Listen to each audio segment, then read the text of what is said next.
ఇందాక పాడిన పాటలో నేను లొంగిపోదును అనే మాట. నూతన సంవత్సరంలో ఆ సమర్పణ చేసుకుందాం అందరం కూడా. చిన్న ప్రార్థన చేసుకుందాం.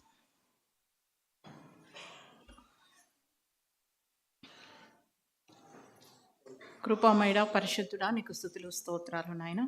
ఏక సమయంలో నీ సన్నిధిలోకి వస్తూ ఉండగా నాయన, నీ సన్నిధిని మా మధ్యలో ఉంచి నాయన, మా తలంపులు మీ స్వాధీనంలో ఉంచుకోనండి నా ప్రభా. మాట్లాడుచున్న నా నాలుకను, వింటున్న నీ బిడ్డల తలంపులను మీ స్వాధీనంలో ఉంచుకోనండి. వ్యర్థమైనది ఏది కూడా ఇక్కడ సంచరించకుండా ప్రతిదాన్ని బంధించి వేయండి నాయన. ఏ సాతాను తలంపులే కూడా నాయన ఇక్కడ సంచారం చేయకుండా ప్రతిదాన్ని బయటకు పారద్రోలి నాయన. కేవలము నీ సన్నిధి మా మధ్యలో ఉండటానికి సహాయం చేయమని యేసునామమున వేడుకుంటూ ఉన్నాం తండ్రి, ఆమేన్. మనము అంటే ఈసారి ఎక్కువ గ్యాప్ వచ్చింది కొంచెం. సంఘము గురించి మనము స్టడీ చేస్తూ ఉన్నాం కదా. సంఘం అంటే ఏంటి అని చూసాం, తర్వాత సంఘ పెద్దలు అంటే ఏంటి అని కూడా చూసాం. అయితే సంఘము రెండు విషయాలతో పోల్చబడింది, అది ఏంటి అని వాళ్ళకి చూద్దాం. అయితే చాలా గ్యాప్ వచ్చింది కాబట్టి ఒకసారి సంఘం అంటే ఏంటి అనేది ఒకసారి చూద్దాం. 1 తిమోతి 3:16 చూసాం మనం. నిరాక్షేపముగా దైవభక్తిని గూర్చిన మర్మము గొప్పదై ఉన్నది. ఆయన సశరీరుడుగా ప్రత్యక్షుడయ్యెను, ఆత్మ విషయమున నీతిపరుడని తీర్పు నొందెను, దేవదూతలకు కనబడెను, రక్షకుడని జనములలో ప్రకటింపబడెను. అయినను నేను ఆలస్యము చేసిన ఎడల దేవుని మందిరములో అనగా జీవము గల దేవుని సంఘములో జనులు ఎలాగూ ప్రవర్తింపవలెనో అది నాకు తెలియవలెనని ఈ సంగతులను నీకు వ్రాయుచున్నాను. ఆ సంఘము సత్యమునకు స్తంభమును ఆధారమునై ఉన్నది. ఓకే, జీవము గల దేవుని సంఘములో. సంఘము అనేదాన్ని ఇక్కడ ఏం మాట్లాడంటే జీవము గల దేవుని సంఘము. మనం ఫస్ట్లోనే చూసాము, సంఘాలు చాలా ఉంటాయి కదా. కులం బేసిస్ మీద, రాజకీయ పార్టీల బేసిస్ మీద సంఘాలు చాలా ఉంటాయి. కానీ మన సంఘం ఏంటంటే అది జీవము కలిగిన దేవుని సంఘం. కాబట్టి ఆ సంఘాలలాగా ఈ సంఘం ఉండకూడదు. కానీ చాలాసార్లు ఆ సంఘాలు ఎట్లా ఉన్నాయో ఈ సంఘాలు కూడా అట్లాగే ఉంటున్నాయి కదా. కాబట్టి ఇక్కడ ఏమంటున్నంటే జీవము గల దేవుని సంఘములో జనులు ఎలాగో ప్రవర్తింపవలెనో అది నీకు తెలియచేయవలెనని. ఫస్ట్ వీక్ దీని గురించి చెప్పినప్పుడు చెప్పాను, మన ప్రవర్తన విషయం, మనం ఏ విధంగా ఉండాలి, ఆ విషయాలు మనం చూసుకున్నాం. అయితే ఈ సంఘం అంట సత్యమునకు స్తంభమును ఆధారమునై ఉన్నది. సత్యం అంటే ఏంటి? వాక్యం. సత్యమునకు స్తంభము. ఈ వాక్యం ఏంటంటే సత్యమునకు స్తంభము, తర్వాత ఆధారమునై ఉన్నది. సో సంఘములో ఏముండాలి అంటే సత్యం ఉండాలి. సరే, ఈ విషయం మనం చూసిన తర్వాత మరి రెండు విషయాలతో సంఘం పోల్చబడింది. ఒకటి ఏంటి అంటే శరీరముతో పోల్చబడింది, రెండవది ఏంటి అంటే పెండ్లి కుమార్తెతో పోల్చబడింది కదా. ఒకసారి 1 కొరింథీ 12వ అధ్యాయంలోనికి వెళ్దాం. అలాగే రోమా 12 కూడా తీసి పెట్టుకోండి. 1 కొరింథీ 12వ అధ్యాయంలోకి మనం వెళ్ళినట్లయితే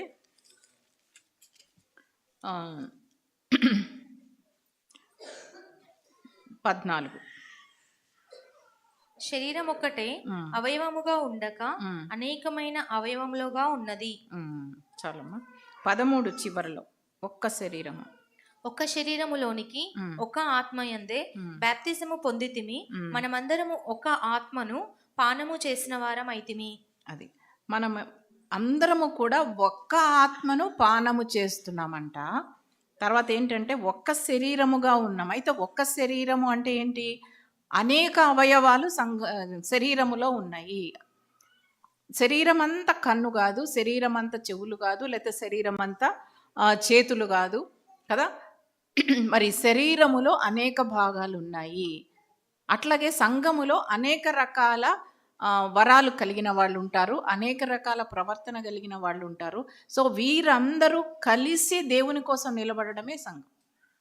అందరూ ఒకలాగా ఉండరు. అందరూ నాలాగా ఉండాలని నేను కోరుకోకూడదు, అందరూ మీలాగా ఉండాలని మీరు కోరుకోకూడదు కదా. అట్లా ఉంటే మనం ఇప్పుడు ఈ రోజున ఇట్లా ఉండే అవసరం లేదు కదా. ఒకవేళ అందరూ నాలాగా ఉండాలని నేను అనుకుంటే అందరూ నా పోలికనే ఇక్కడ ఉండేవాళ్ళేమో నాలాగనే కదా. అట్లా కోరుకోలేము కదా. వేరువేరుగా మనం ఉన్నాం, వేరువేరు స్వభావాలతో మనం ఉంటున్నాం. అయితే ఇక్కడ ఏమన్నాడు అంటే కొన్నిసార్లంట చూడండి 18. అయితే దేవుడు అవయవములలో ప్రతి దానిని తన చిత్త ప్రకారము శరీరములో ఉంచెను. 20 నుంచి.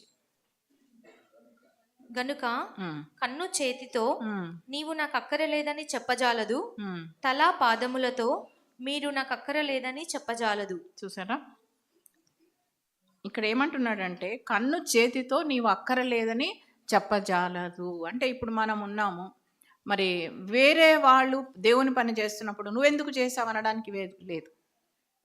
వాళ్ళు చేసే పని వాళ్ళు చేస్తారు, మనం చేసే పని మనం చేయాలి. వాళ్ళ వరం వాళ్ళు వాడుకుంటారు, మన వరం మనం వాడుకోవాలి కదా. మరి కొంతమంది చాలా కలుపుగోలుగా చాలా అందరినీ కలుపుకొని పోతూ ఉంటారు కదా. మరి నేను ఇక్కడ మాట్లాడతాను కానీ మా అందరితో కలుపుకోలుగా ఉండడం కొంచెం కష్టం, నాకు రాదు. నేను కలుపుకోలు మనిషిని అయితే కాదనుకుంటున్నాను నేను. కానీ ఇక్కడ నేను మాట్లాడడం చూసిన వాళ్ళు సిస్టర్ బాగా మాట్లాడతారు కావాలి అనుకుంటారు చాలామంది. కానీ ఇది స్టేజ్ దిగానంటే మళ్ళీ నేను అంత ఎక్కువగా మాట్లాడే మనిషిని. అంటే కొందరు ఎట్లా ఉంటారు, స్టేజ్ మీదకి వస్తే మరి ఏం మాట్లాడలేరు, కానీ అక్కడ వెళ్తే బాగా కలుపుకుంటూ ఉంటారు కదా. అంటే అది వాళ్ళకున్న ఆ యొక్క వరం, చక్కగా అందరితో కలిసిపోతూ ఉంటారు. మరి కానీ అదే అబ్బా బాగా మాట్లాడుతున్నారు, బాగా కలిసిపోతున్నారు, తీసుకొచ్చి వాళ్ళని ఇక్కడ నిలబెట్టండి, గడగడలాడిపోతూ ఉంటారు, భయపడిపోతూ ఉంటారు కదా. ఎందుకంటే వాళ్ళకున్న వరం వేరది కదా. అట్లాగే ఇక్కడ ఏమన్నాడంటే కన్ను చేతితో ఏమి అనకూడదు, నాకు అక్కర్లేదని చెప్పకూడదు. మనం కూడా ఇప్పుడు మనకి ఎన్నో మీటింగ్స్ నడుస్తున్నాయి కదా. మరి స్త్రీల కూడికలు ఉంటాయి, యవనస్తుల కూడికలు ఉంటాయి, మరి మంగళవారం ప్రార్థనలు ఉంటాయి. అన్నీ ఉన్నప్పుడు ఒక్కొక్కరు ఒక్కొక్క పని పంచుకొని ఒక్కొక్కరు ఒక్కొక్క పని చేస్తూ పోవాలి. మరి మా ఆన్లైన్ ప్రేయర్ ఇక్కడ సంఘములో మరి విషయాలు నాకు అంతగా తెలియదు కాబట్టి ఆన్లైన్ ప్రేయర్లో జరిగే విషయం చెప్తున్నాను. కొత్తగా ఒక అమ్మాయి మా దాంట్లో జాయిన్ అయింది. ఆ అమ్మాయి మరి అసిస్టెంట్ ప్రొఫెసర్గా చేస్తూ ఉంది. అయితే చేరి 2 నెలలు అయింది. అయితే కొంచెం ఉత్సాహం, చాలా ఉత్సాహం ఎక్కువ, చాలా ఆసక్తి. అయితే మరి ఒకరోజు ఒక మీటింగ్ నడపమని ఇచ్చాను, చక్కగా నడిపింది. అంటే ఎందుకు ఈ చెప్తున్నానంటే వేరే వాళ్ళు అంటే మేము ఎన్నో ఏళ్ల నుంచి ఉన్నాము కదా, ఎప్పటి నుంచో ఆంటీకి తెలుసు కదా, ఆమెను తీసుకొచ్చి పెత్తనం అప్పచెప్పడం ఏంటి అని అనుకోలే ఎవ్వరు. అసలు అయిపోయిన తర్వాత అందరూ సంతోషపడ్డారు. అబ్బా ఎంత బాగా చెప్పావమ్మా, ఎంత బాగా చెప్పావమ్మా, ఆమెను అందరూ మెచ్చుకున్నా ఉన్నారు. నాకు చాలా సంతోషం అనిపించింది. అంటే ఆమెలో ఉన్న వరాన్ని వేరే వాళ్ళు గుర్తించారు, అంతేగాని ఆమె ఎందుకు చెప్పాలి, మొన్న వచ్చింది కదా. ఇలాంటివి మనం సంఘంలో చాలా చూస్తూ ఉంటాం. అయితే మరి ఆ విధంగా జరగలేదన్నమాట. అందరూ సంతోషపడ్డారు. అరే ఎంత చక్కగా మాట్లాడింది, ఎంత బాగా మాట్లాడింది, చాలా యాక్టివ్గా ఉంది, ఆమెకి అప్పచెప్పండి అన్న వాళ్ళు కూడా ఉన్నారు.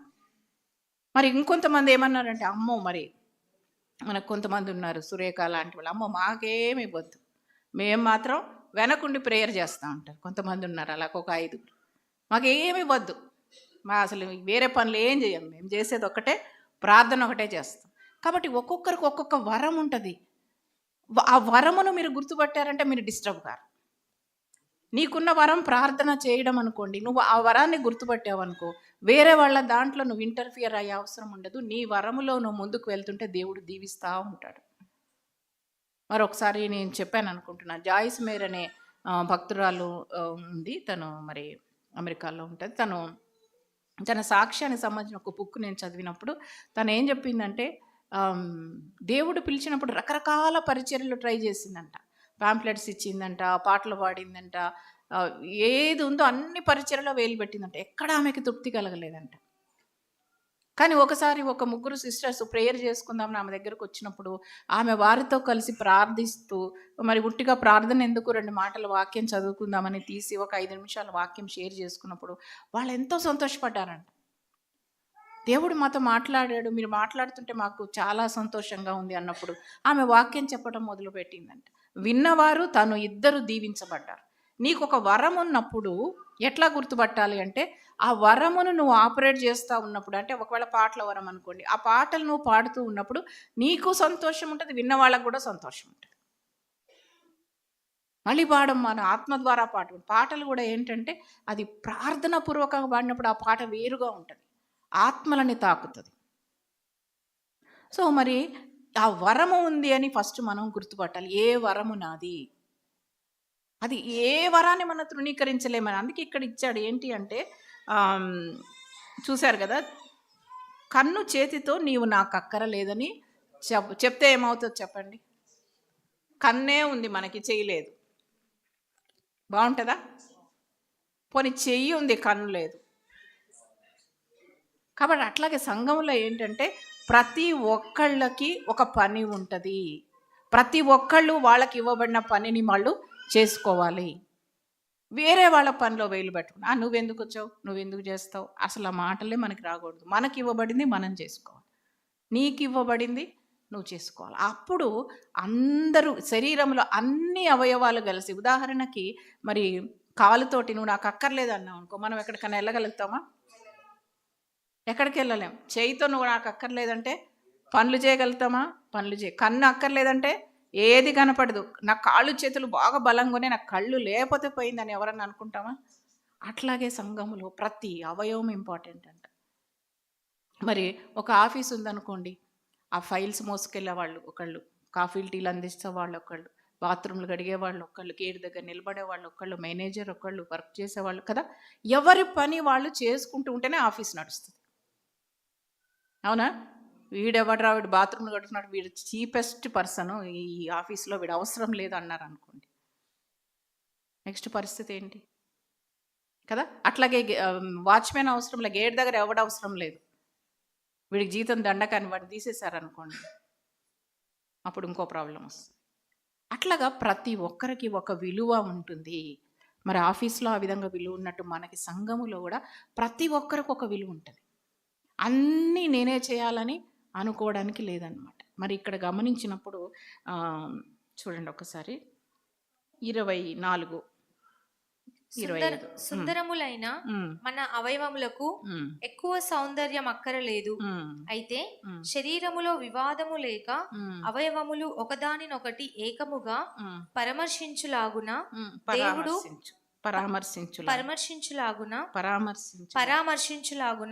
దేవుడు తక్కువ దానికే ఎక్కువ ఘనత కలుగచేసి శరీరమును అమర్చియున్నాడు. అది తక్కువ దానికే ఎక్కువ ఘనత కలుగజేశాడంట. మనకి లోపల లివర్, ప్యాంక్రియాస్ ఇవన్నీ ఉన్నాయి కదా, అవన్నీ కనపడవు. సో ఇవన్నీ కనపట్లేదు, ఇవన్నీ వేస్ట్ అనుకుంటే అసలు మనం నడుస్తామా? ఇప్పుడు షుగర్ ఎందుకు వస్తుంది, డయాబెటిక్ ఎందుకు వస్తుంది? ప్యాంక్రియాస్ సరిగా పనిచేయకపోతే. అది లోపల ఎక్కడ ఉంది, దాంతో ఏంటి అంటే దాంతోనే నీ లైఫ్ అంతా పోద్ది ఇప్పుడు కదా. ప్యాంక్రియాస్ కనబడదు, కానీ డయాబెటిక్ వచ్చిందంటే తినేస్తూ ఉంటుంది మనిషిని కదా. మరి అట్లాగే ఇక్కడ ఏమంటే తక్కువ దానికి ఎక్కువ ఘనత అంట.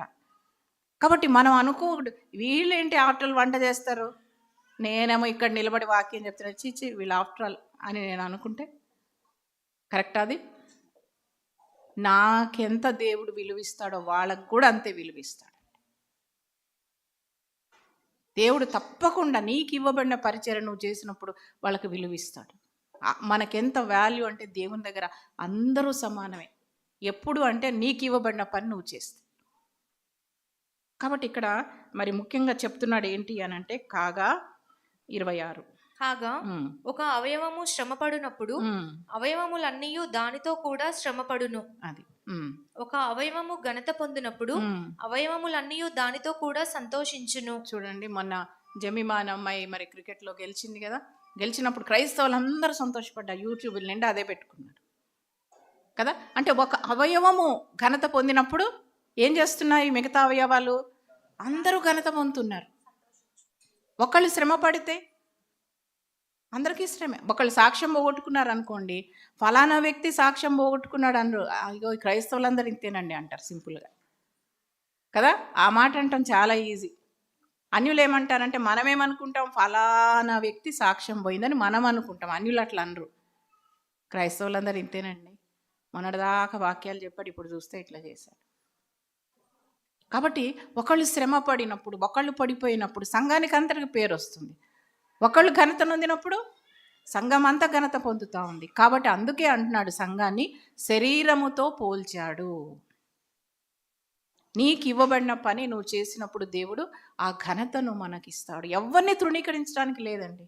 ఇప్పుడు నేను చెప్పాను కదా, ఒక ఆఫీస్లో బాత్రూమ్లు గడిగేవాడు రాలేదనుకోండి, చిన్న పనే, ఆఫీస్ అంతా ఎలా ఉంటుంది చెప్పండి, చిన్న పనే అది.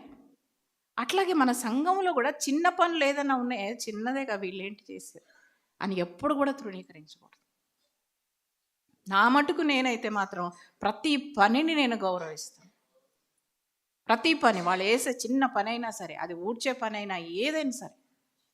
ప్రార్థించే వాళ్ళు లేరనుకోండి, ఇప్పుడు ఈ రోజున 24 గంటలు ప్రార్థన చేస్తూ ఉన్నారు, వాళ్ళు లేరనుకోండి, ఎట్లా ఉంటుంది మనకి? అయ్యో మనకు ప్రార్థించే వాళ్ళు లేరే కదా, ఒక దిగుల్లో పడిపోతారు. రత్నకుమారి గారు ఎంతమంది గురించి ప్రార్థించగలుగుతారు? తను ఒక మనిషే కదా, శరీరంలో ఉన్న వ్యక్తే కదా, ఎంతమంది గురించి చేయగలుగుతారు? 24 గంటలు ప్రార్థన చేసేవాళ్ళు టర్న్స్ వేసుకొని చేస్తూ ఉన్నారు.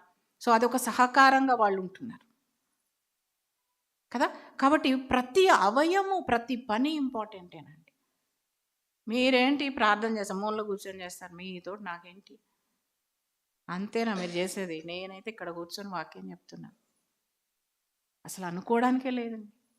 నా దృష్టిలో ప్రార్థించే వాళ్ళు చాలా ఎక్కువ. ప్రార్థన లేకపోతే ఏ పని జరగదండి. మనం అనుకోవచ్చు, ఇక్కడ నిలబడి చెప్పే ఈ వాక్యములో శక్తి రావాలి అంటే ప్రార్థన కావాలి. పుట్టిగా 4 మాటలు చెప్పి వెళ్ళిపోవటం కాదండి, అది ప్రార్థనతోనే ఆ మాటలకి శక్తి వస్తుంది. పుట్టిగా 4 మాటలు ప్రిపేర్ అయిపోయి వచ్చి ఇక్కడ నిలబడితే అక్కడ దేవుని కార్యం జరగదు. సో మనం ఇక్కడ ఇదే విధంగా మనం ఇంకొక దానికి వెళ్దాము. రోమీలకు రాసిన పత్రిక 12వ అధ్యాయము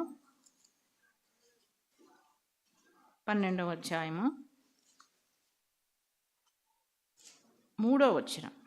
తన్ను తాను ఎంచుకొన తగిన దానికంటే ఎక్కువగా ఎంచుకొనక దేవుడు ఒక్కొక్కనికి విభజించి ఇచ్చిన విశ్వాస పరిమాణ ప్రకారము తాను స్వస్థ బుద్ధి గలవాడు అగుటకై తగిన రీతిగా తన్ను ఎంచుకొనవలనని నాకు అనుగ్రహింపబడిన కృపను బట్టి మీలోనున్న ప్రతి వానితోనూ చెప్పుచున్నాను. అది చూసారా, ఇది చాలా ముఖ్యం. ఎందుకంటే చూడండి, ఎంచుకొనదగిన దానికంటే ఎక్కువగా ఎంచుకొనక.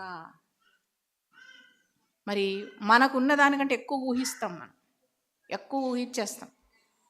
నేను అంత గొప్ప ఇంత గొప్ప అనుకుంటా ఉంటాం. కొంచెం పాడామనుకోండి, ఇక నన్ను మించిన సింగర్సే లేరు అనుకుంటారు. కొంచెం వాక్యం చెప్పారనుకోండి, నన్ను మించి వాక్యం చెప్పేవాళ్ళే లేరు అనుకుంటారు.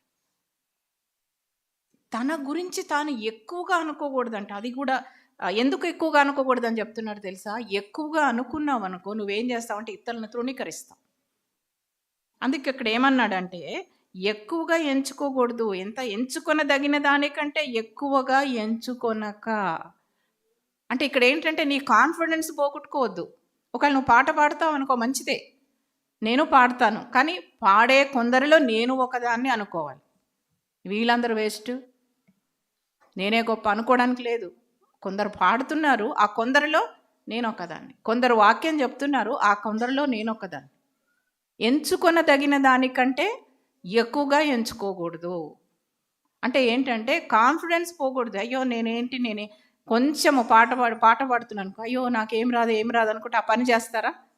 చేయలేరు ఇంకా. సో కాన్ఫిడెన్స్ పోకూడదు. ఎంచుకొనదగిన రీతిగా నువ్వు ఎంచుకోవచ్చు. అంటే నీకున్న టాలెంట్ ఏదో దాన్ని కరెక్ట్గా జడ్జి చేసుకొని నేను ఈ పని చేయగలను అని నీ కాన్ఫిడెన్స్ పోకూడదు. అలా అని ఓవర్ కాన్ఫిడెన్స్ కూడా ఉండకూడదు. కానీ మనలో చాలామందికి ఏంటంటే, కొంతమందికి అసలే కాన్ఫిడెన్స్ ఉండదు. పాట పాడమని నాకు ఏమీ రాదు అంటారు. వచ్చి ఉంటుంది నిజానికి వాళ్ళకు కొంచెం, కానీ నాకు ఏమీ రాదంటారు. అదేంటి? అసలే కాన్ఫిడెన్స్ లేదు. ఇంకొంతమంది ఏంటి, కొంచెం పాడితే చాలు, ఇక నా అంత సింగర్ భూమి మీద లేరంటారు. వాళ్ళేంటి? Over confidence. మనం అటెండ్ ఉంటాం, ఇటెండ్ ఉంటాం. కానీ మన టాలెంట్ కూడా మనం కరెక్ట్గా జడ్జి చేసుకోవాలి. తర్వాత ఇంకేమన్నాడంటే, ఒక్కొక్కరికి విభజించి ఇచ్చిన విశ్వాస పరిమాణం ప్రకారము తాను స్వస్థబుద్ధి గలవాడొకటకి తగిన రీతిగా తన్ను ఎంచుకొనవలెను. తగిన రీతిగా ఎంచుకోవడము అంటే కాన్ఫిడెన్స్ లెవెల్ వరకు నువ్వు రావచ్చు, అందులో తప్పులేదు. ఈ పని నేను చేస్తాను, నీకు ఒక పని మంచిగా చేశాను, పర్లే ఈ పని నేను చేయగలుగుతాను అంటంలో తప్పులేదు. ఒక పని అప్పచెప్పినప్పుడు ఈ పని నువ్వు చేస్తావా, అని అడిగినప్పుడు నేను ఈ పని నేను చేస్తాను, నేను చేయగలను అంటంలో తప్పు లేదు. అది కాన్ఫిడెన్స్. ఎక్స్ట్రాలు మాట్లాడామంటే, ఎక్స్ట్రా చేసామంటే అది ఏమైనా ఓవర్ కాన్ఫిడెన్స్లోకి వెళ్తే మరి అది చాలా డేంజర్ అనమాట. నెక్స్ట్ చూసినప్పుడు తనకు అనుగ్రహింపబడిన కృపను బట్టి మీలో ఉన్న ప్రతి వానితోనూ చెప్పుచున్నాను, ఒక్క శరీరంలో మనకు అనేక అవయవములుండినను ఈ అవయవములన్నిటికీ ఒక్కటే పని ఎలాగో ఉండదో బాగా గమనించండి. శరీరంలో ప్రతి అవయవానికి డిఫరెంట్ ఫంక్షన్స్ ఉన్నాయి కదా, ఒక్కొక్క దానికి ఒక్కొక్క పని ఉంది కదా. అట్లాగే సంఘములో ఒక్కొక్క వ్యక్తికి ఒక్కొక్క పని ఉందంట. నీకే పని ఉంది ఎప్పుడైనా ఆలోచించావా? నీకే పని దేవుడు నిర్ణయించాడు? ఒకవేళ మాట్లాడడము, కొంతమంది ఎట్లా ఉంటారు, నాకు ఒక సిస్టర్ తెలుసు, స్టేజ్ మీదకి వచ్చి వాక్యం చెప్పదు కానీ మామూలుగా ఇట్లా పర్సనల్గా మాట్లాడినప్పుడు కొన్ని చిన్న చిన్న హెచ్చరికలు చేస్తూ ఉంటుంది. అవి ఎంతో పవర్ఫుల్గా ఉంటాయి. కాబట్టి మరి కొన్ని మాటలు ఒకసారి నిన్న ఒక సిస్టర్ సాక్షి అని చెప్తా ఉంది. మరి ఆ సిస్టరు తన సంఘంలో నన్ను ఎవరు పట్టించుకోవట్లేదు, అందరూ అంటే అంటే ఈవెన్ కాపర్లు కూడా పట్టించుకోవట్లేదని ఒక బాధపడతా ఉంది అనమాట. ఇక్కడ సంగతిగా నేను చెప్పేది అమెరికా వెళ్ళినప్పుడు ఒక సిస్టర్ షేర్ చేసుకుంది. అయితే అట్లా ఉన్నారు ఇట్లా ఉన్నారని చెప్తే నేను అన్నది నాకు గుర్తులేదు, నిన్న తను గుర్తు చేస్తూ ఉంది. పరిశుద్ధుడు పరిశుద్ధుడుగానే ఉండనిమ్ము, నీతిమంతుడు నీతిమంతుడుగానే ఉండనిమ్ము, దుర్మార్గుడు అంటే ఒక టైం వచ్చినప్పుడు ఇంక అంతే, నువ్వు ఎట్లున్నావో అట్లా ఇంకా మారలేవు. ఎందుకు మారలేవు? పరిశుద్ధాత్ముడు ఎత్తబడినప్పుడు ఇక మార్పు రాదనమాట. సో పరిశుద్ధుడు పరిశుద్ధుడుగానే ఉండనివ్వు, నీతిమంతుడు నీతిమంతుడుగానే ఉండనివ్వు అంది కదా. నువ్వు ఇట్లా ఉన్నావు కదా, నువ్వు మంచిగానే ఉన్నావు కదా, నువ్వు మంచిగానే ఉండు. వాళ్ళ సంగతి తర్వాతే దేవుడు చూసుకుంటాడు, నువ్వైతే ప్రేయర్ చేయ వాళ్ళ గురించి అని చెప్పాను. ఇప్పుడు అదంతా సిట్యువేషన్ మారిపోయి వాళ్ళందరూ ఈమెకు అనుకూలంగా మారారంట. నిన్న చెప్తాను, ఇంతకుముందు నేను చాలా డిప్రెస్ అయిపోయాను, నన్ను ఎవరు పట్టించుకోవట్లేదు. కానీ నేను ప్రార్థిస్తూ, నేను వాళ్ళ గురించి కూడా పాజిటివ్గా ఆలోచిస్తూ, నేను చేయాల్సిన పని నేను చేస్తూ వెళ్ళినప్పుడు ఇప్పుడు అందరూ నాకు పాజిటివ్గా అయిపోయారు అని చెప్పి నిన్న సాక్ష్యం చెప్తాను. కానీ నేను అన్న ఆ మాట గుర్తులేదు. ఆ సిస్టర్ చెప్పారు, మీరు ఆ మాట అన్నారు అంటే అది నాకు ఎంత మేలుకరమైందంటే ఈ రోజు వరకు నాకు ఆ మాట గుర్తుంది అని. ఈ మాట నేను ఎప్పుడు 5 ఏళ్ళు అయి ఉంటుంది చెప్పి నిన్న చెప్తున్నాను సాక్ష్యం. ఎందుకు చెప్తున్నానంటే మీరు ప్రార్థనతోటి ఒక్క మాట చెప్పినా అది మేలుకరంగా ఉండొచ్చు, అది మనం గుర్తుపెట్టుకోవాలి. సో మరి ఇక్కడ చెప్పిన మాట ఏంటంటే ఒక్కొక్క అవయవానికి ఒక్కొక్క పని ఉంది. సో ఈ అవయవాలు ఎట్లా చేయాలి? అన్నీ కలిసి చేయాలి. ఇప్పుడు శరీరం ఉంది కదా, ఆ శరీరం చేసే పని, సపోజ్ ఒక ప్లేస్కి వెళ్ళాలనుకోండి, కాళ్ళు నడుస్తూ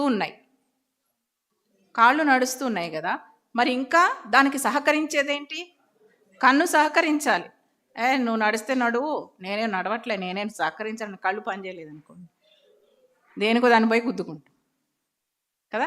అట్లాగే సంఘంలో కూడా అంతే, ఒకళ్ళు ఒక పని చేస్తున్నప్పుడు సరే నువ్వు అది చేస్తున్నావు, నేను ఇది చేస్తానని సహకరించుకోవాలి. ఆ సహకరించుకున్నప్పుడు పనులు బాగా అవుతాయి. కానీ మనం ఏం చేస్తాం? వెనక్కి లాగుతూ ఉంటాం కదా. మరి మీరు కూడా వినే ఉంటారు, ఒక సైంటిస్ట్ కొన్ని ఎక్స్పెరిమెంట్స్ చేసేటప్పుడు ఒక దాంట్లో, ఒక గ్లాస్ దాంట్లో కొన్ని పీతలను పెట్టాడంట. పెట్టేసి వాటికి మూత పెట్టలేదంట. చెప్పండి తెలిసిన వాళ్ళు. అవి బయటకు వస్తాయి కదా, ఎందుకు అట్లా పెట్టలేదు అని అంటే జవాబు చెప్పండి. వేరే దాన్ని లాగుతూ ఉంటాయంట. మనం అట్లానే ఉంటాం కదా. సంఘాలు పైకి రాకపోవడానికి కారణం ఏంటి? సాటి విశ్వాసులే లాగుతుంటారు వెనక్కి. నువ్వేం చేస్తావు, నువ్వేం చేయలేవులేరా. కాబట్టి అందరం కలిసి పైకి వెళ్ళలేకపోతాము.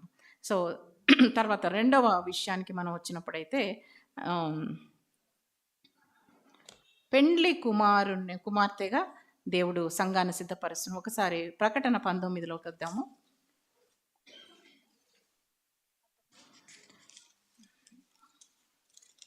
ప్రకటన 19:7 అప్పుడు గొప్ప జనసమూహపు శబ్దమును, ఉమ్, విస్తారమైన జలముల శబ్దమును, ఉమ్, బలమైన ఉరుముల శబ్దమును ఉమ్, పోలిన ఉమ్, ఒక స్వరము, ఉమ్, సర్వాధికారియు ఉమ్, ప్రభువునగు మన దేవుడు ఉమ్, ఏలుచున్నాడు, ఉమ్, ఆయనను స్తుతించుడి. ఉమ్, గొర్రెపిల్ల వివాహోత్సవ సమయము వచ్చినది, ఉమ్, ఆయన భార్య తన్ను తాను సిద్ధపరచుకొని ఉన్నది ఉమ్, కనుక మనము సంతోషపడి ఉత్సహించి ఆయనను మహిమపరచెదమని చెప్పగా వింటిని. ఉమ్. ఇక్కడ ఏమన్నాడు? ఆయన భార్య తన్ను తాను సిద్ధపరచుకొనుచున్నది. కిందేమంటాడంటే సన్నపు నార వస్త్రంలానికి ఆమెకి ఇవ్వబడ్డాయంట. అవి ఏంటంట?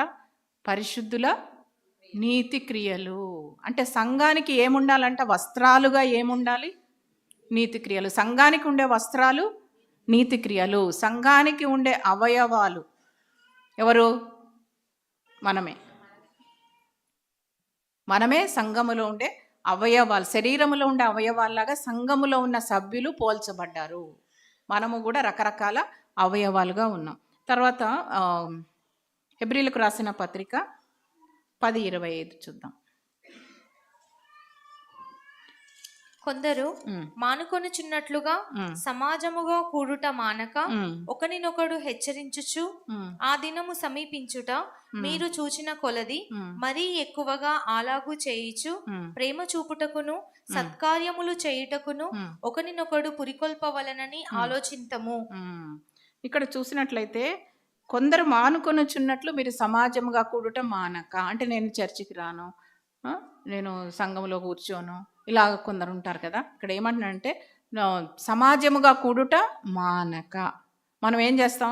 ఫలానా ఆమెతో నాకు పడలేదు కాబట్టి ఆమె ఆ చర్చికి వస్తుంది కాబట్టి నేను ఆ చర్చికి రాను, నేను చర్చే మారేస్తాను, ఈ చర్చి మానేసి ఇంకో చర్చి చూసుకుంటాను.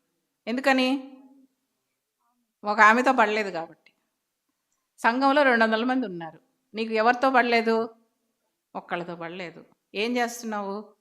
మొత్తం సంఘం అంతా వదిలేసి, సో ఇట్లా మారేవాళ్ళు ఉంటారు. స్కూల్స్లో కూడా మీరు గమనించండి, ఆ పిల్లలకి మార్కులు రావట్లేదు, స్కూల్ మారుస్తారు.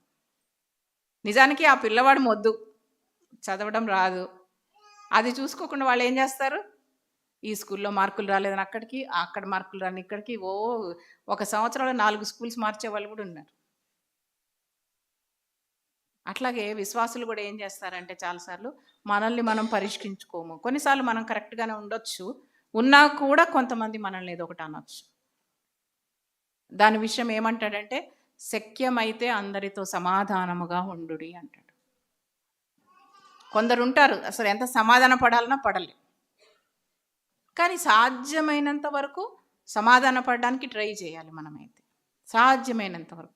సో ఇక్కడ ఏమన్నాడు అంటే సమాజంగా కూడటం మానద్దు. కానీ ఎందుకండి సమాజంగా ఎందుకు కూడుతున్నామని మనం బాగా గుర్తుపెట్టుకోవాలి. అది అందరం చర్చికి వస్తున్నాం కదా, మంగళవారం అంటాం, శుక్రవారం అంటాం, సండే అంటాం, ఇంక మధ్యలో ఇంకేదో అంటాం, అందరం వస్తున్నాం కదా. వచ్చినప్పుడు ఏం జరగాలి అక్కడ చూడండి. అసలు ఏం చూడండి, ప్రేమ చూపుటకు సత్కార్యములు చేయుటకు ఒకరినొకడు. మీరు గమనించండి, మీరు ఇక్కడికి వచ్చినప్పుడు ఎవరినన్నా మీరు ఎంకరేజ్ చేస్తున్నారా? సత్కార్యములు చేయడానికి పురిగొల్పుకోవాలంటే ఒకళ్ళనొకళ్ళు ఇన్స్పైర్ చేసుకోవాలి, ఒకళ్ళనొకళ్ళు ఎంకరేజ్ చేసుకోవాలి. గమనించుకోండి, సంఘముగా ఎందుకు కూడుతున్నామండి? చెప్పండి ఒక మాట, ఒక్కరినొకరు చెప్పండి. ఎందుకు కూడుతున్నాం? ఇంత కష్టపడి ఎందుకు వస్తున్నారు? టైంకి వచ్చి 1 గంట దాకా ఉండి ఎందుకు ఇదంతా మనకి? చెప్పండి. ఇంట్లో ఉంటే సరిపోదా? ఇంట్లో బైబిల్ లేదా మీకు? ఇంట్లో మనకందరికి బైబిల్ ఉంది కదా, ఇంట్లో కూర్చొని చదువుకోవచ్చు కదా.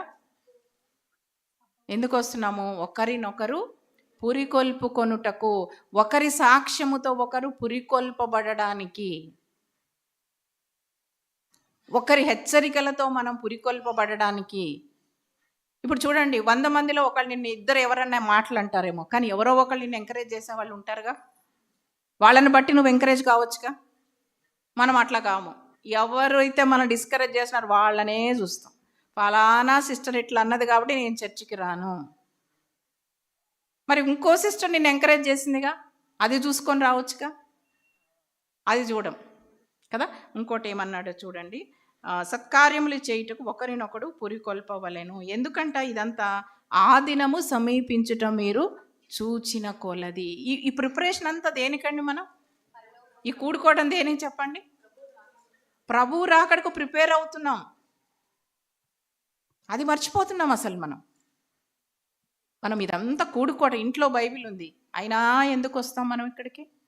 మీ దగ్గర జవాబు ఉండాలి. అడుగుతారుగా అన్నిలు కొంతమంది, ఇంట్లో బైబిల్ లేదా, నీ ప్రార్థన నువ్వు చేసుకోవచ్చుగా, నువ్వు ఎందుకు చర్చికి వెళ్తావు అంటారు. అనరా ఎవరు? అన్నప్పుడు మీ దగ్గర జవాబు ఉందా? ఈ వర్స్ చెప్పాలి. ఒకరినొకరు పురికొల్పుకొనుటకు ఒక సాక్ష్యాన్ని బట్టి మనం ఎంకరేజ్ అవుతాము కదా. కాబట్టి ఇవన్నీ కలిసి దేనికి అంటే, అందరము కలిసి దేనికి ప్రిపేర్ అవుతున్నాం? దేవుని రాకడకు. ఎందుకు? మనం అందరం ఎట్లా ఉన్నాం? పెండ్లి కుమార్తెలో ఒక భాగము. మనం అందరము పెండ్లి కుమార్తెలో భాగము. కాబట్టి మనము దేవుని రాకడకు ప్రిపేర్ అవుతున్నాం.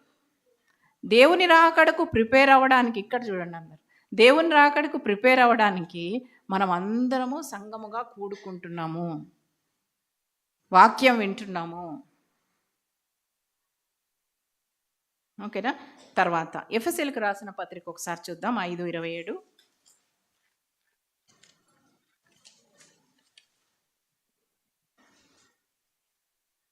పురుషులారా, మీరును మీ భార్యలను ప్రేమించుడి.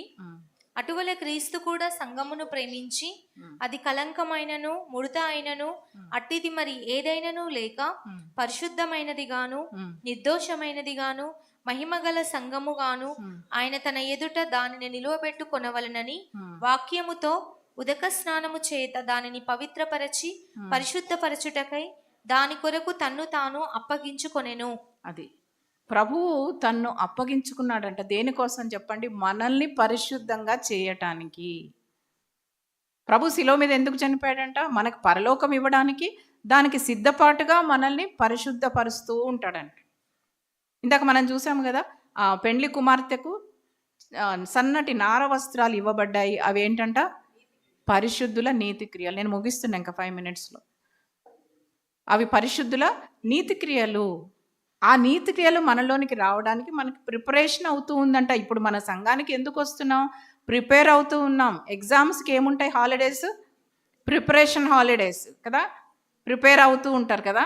అట్లాగా మనం ప్రిపేర్ అవుతున్నామంట. సంఘానికి ఎందుకు వస్తున్నామంటే మనం ప్రిపేర్ అవుతూ ఉన్నాం. దేనికి ప్రిపేర్ అవుతున్నాం? ప్రభు రాకడకు ప్రిపేర్ అవుతున్నాము. ఏ విధంగా ప్రిపేర్ అవుతున్నాము? వాక్యముతో ఉదక స్నానము చేసుకుంటే, వాక్యముతో మనము కడుక్కుంటున్నాం. ఇక్కడికి వచ్చి ఒకరి వల్ల ఒకళ్ళు ఎంకరేజ్ చేయబడుతున్నాం, ఒకరి వల్ల ఒకళ్ళు పురికొల్పబడుతున్నాం.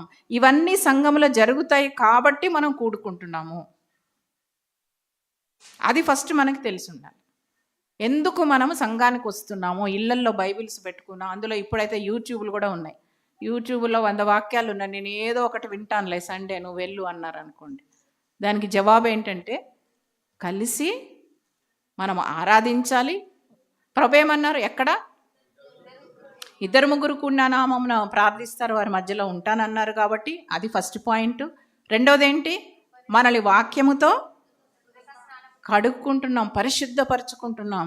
మూడవది ఏంటి? ఒకరినొకరు పురికొల్పుకుంటున్నాం, హెచ్చరించుకుంటున్నాం. సో ఆ దినము సమీపించిన కొలది ఎక్కువగా చేయాలంట. ఇది ఎక్కువగా చేయాలంట. ఎక్కువగా కూడుకోమంటున్నాడు, ఎక్కువగా చేయమంటున్నాడు. కానీ కొంతమంది ఏంటంటే, ఇంతకుముందు బాగా సంఘాలకు వెళ్ళేదాన్నండి, ఎక్కువ చర్చిలకు వెళ్ళేవాళ్ళని, కానీ ఫలానా పాస్టర్ని చూసిన తర్వాత అక్కడ ఉన్న భక్తి అంతా పోయిందండి, అందుకే చర్చికి పోవట్లే అంటారు. వాళ్ళకి జవాబు ఏంటి చెప్పండి? మనం కూడుకునే దేనికని ఫస్ట్ తెలియాలి మనకి. ఫలానా సిస్టర్ వల్ల నేను చర్చికి రాలేదు, లేకపోతే ఫలానా పాస్టర్ మాటల వల్ల నేను చర్చికి రాలేదు అనేవాళ్ళు ఇక్కడ మనం గుర్తుపెట్టుకోవాలి. ఎందుకు సంఘానికి వస్తున్నాం? ప్రభు రాకడకు మనం అందరం ఏమవుతున్నామంట? ఇందాక ప్రకటనలో ఏమి చూసాము? పెండ్లి కుమార్తె తనను తాను సిద్ధపరచుకుంటూ ఉందంట. మనము సిద్ధపరచుకుంటూ ఉన్నాము. ఓకేనా? వాక్యం ఎందుకు వింటున్నాం? సిద్ధపరచుకుంటున్నాం. అంటే ఏ విధమైన సిద్ధపాటు అది? ఒకవేళ పెండ్లి కుమార్తె మరి పసుపు స్నానాలు ఇవన్నీ చేయించి శుద్ధీకరిస్తారు కదా, అట్లాగా మన వాక్యముతో స్నానం చేయడానికి ఇక్కడికి వస్తున్నామంట. రొట్టె తీసుకుంటున్నాం కదా, రొట్టెకు ముందు ఏం చేస్తాం? అన్నీ ఒప్పుకుంటాం, గుర్తు చేసుకుంటాం. అదే స్నానం.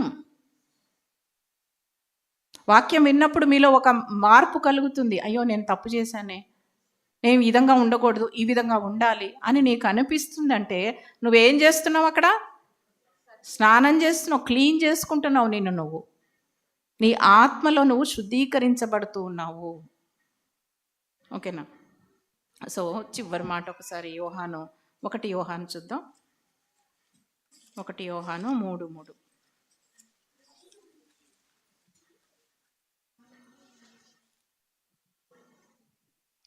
ఆయన యందు ఈ నిరీక్షణ పెట్టుకొనిన ప్రతివాడును ఆయన పవిత్రుడై ఉన్నట్టుగా తన్ను పవిత్రునిగా చేసుకొనెను. అయినా తన్ను పవిత్రునిగా చేసుకోవాలంటే, ఎందుకంటే ఆయన ఎదుర్కొంటున్నావు. ఆయన్ని ఎదుర్కొనేటప్పుడు ఆయనలాగా నువ్వు పవిత్రతలోకి మార్చబడాలి. పెండ్లి ఉందనుకోండి, పెండ్లి కుమారుడు ఒక్కడే స్నానాలు చేసి వస్తాడా? పెండ్లి కుమార్తె కూడా రెడీ అవుతుందా? మరి మన ప్రభువు పరిశుద్ధుడిగా వస్తున్నప్పుడు మనము కూడా శుద్ధీకరించబడి ఆయన ఎదుర్కోవాలంట. దానికి సంఘము ప్రిపరేషను. సంఘం అంటే ఏదో నలుగురు కూర్చొని ముచ్చట్లు పెట్టుకొని పోదాం, నువ్వు బాగున్నావా నేను బాగున్నానా మాట్లాడిపోదాం, అది కాదు. అవన్నీ అవసరమే, కానీ ముఖ్య ఉద్దేశం ఏంటంట? పరిశుద్ధపరచబడాలి నువ్వు. సో మనం 2 పోలికలు చూసాం కదా. ఏం పోలికలు? ఒకటి సంఘముతో సంఘము దేంతో పోల్చబడింది? శరీరముతో పోల్చబడింది. రెండవది పెండ్లి కుమార్తెతో పోల్చబడింది. శరీరంతో పోల్చబడిన దాంట్లో ఏం నేర్చుకున్నాం? ఒకరికొకరు సహకరించడం ఎలాగా, నీ వరాన్ని వాడుకోవడం ఎలాగా, అవన్నీ చూసాం. పెండ్లి కుమార్తెలో ఏం చూసాం? శుద్ధీకరించుకోవడం, సిద్ధపాటు. ఓకేనా? ఇవన్నీ మనం ఎందుకు కూడుకుంటున్నామో ఈ విషయాలన్నీ కూడా మనం చూసుకున్నాం కదా. సో ఒక్కసారి నిలబడదాం. మరి సంఘానికి ఎన్నో సంవత్సరాల నుంచి వస్తున్నాం, కానీ ఎందుకు వస్తున్నాము అనేది ముఖ్య ఉద్దేశం మనం ఈ రోజున తెలుసుకున్నాం. మరి ప్రభా, ఇవి నాలో నెరవేరటానికి సహాయం చేయమని ప్రభుని అడుగుదాం.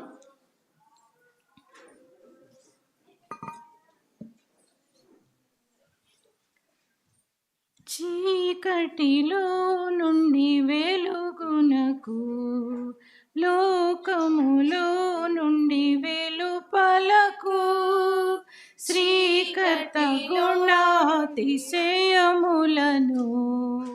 ప్రకటించుటకే పిలచినని గుర్తించుచుంటివా, క్రియలను గంటివా, గుర్తించుచుంటివా, క్రియలను గంటివా, సజీవముగనున్నావా, సజీవముగనున్నావా. ఓ సంఘమా సర్వంగమా, నీతినలంకరించి సిద్ధపడుమా, ఎదుర్కొనగా నీతినలంకరించి సిద్ధపడుమా. ఓ సంఘమా వినుమా. ఇక్కడ మనం చూసాము, చీకటిలో నుండి వెలుగులోనికి వచ్చిన వాళ్ళంట సంఘస్థులు. కాబట్టి మరి మన పరిస్థితి ఏంటి అని మనం చూద్దాం. లోకములో నుండి మనం బయటకు వచ్చామంట. ఇంత గొప్ప ఆధిక్యత ప్రభు ఇచ్చారు. మనం ఏంటంటే వచ్చి ఒకరినొకరు కించపరుచుకొని, ఒకరినొకరు దిగజాచుకొని, బాధపడి, అలిగి, నువ్వు వస్తే నేను రాను, నువ్వు ఆ పని చేస్తే నేను ఈ పని చేయను, నన్ను ఫలానా వాళ్ళు, ఇవన్నీ చిన్న చిన్నవి పెట్టుకొని మనం ఏం చేస్తున్నాం? వెనక్కి వెళ్ళిపోతాం. సంఘముగా మనం వెళ్ళాలంట, ముందుకు వెళ్ళాలి, కలిసి వెళ్ళాలి. ఎందుకు? సంఘం ఎట్లా వచ్చిందంట?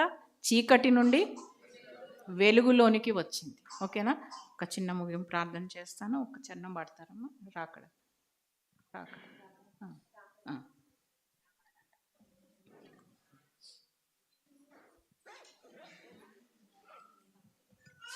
నీ పాతరుత జీవితమా, నీ పాప హృదయము మారిందా, నీ పాతరుత జీవితమా, నీ పాప హృదయము మారిందా, నూతన హృదయముతో ఆరాధన నీకుందా, నూతన హృదయముతో ఆరాధన నీకుందా. రావయ్యా యేసయ్యా వేగ రావయ్యా, రావయ్యా యేసునాథా వేగమే రావయ్యా, రావయ్యా యేసయ్యా వేగ రావయ్యా, రావయ్యా యేసునాథా వేగమే రావయ్యా.